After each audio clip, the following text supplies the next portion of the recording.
ইউপিএসসির Indian statistical service বা ISS পরীক্ষায় বাংলার মুখ উজ্জ্বল করলেন পশ্চিম বর্ধমান জেলার আসানসোলের সিঞ্চন স্নিগ্ধ অধিকারী এবং তিনি দেশের মধ্যে প্রথম স্থানাধিকারী। গুরুত্বপূর্ণ এই সরকারি চাকরির পরীক্ষায় নজর কাড়ার সাফল্যে উচ্ছ্বসিত পরিবারের সদস্যরা।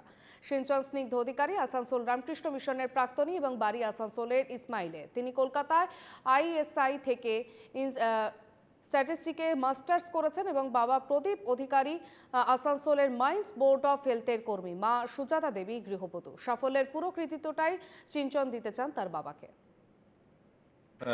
সাফল্য সবসময়ই মধুর, তো সেটা স্বাভাবিকভাবেই ভালো লাগছে আমার।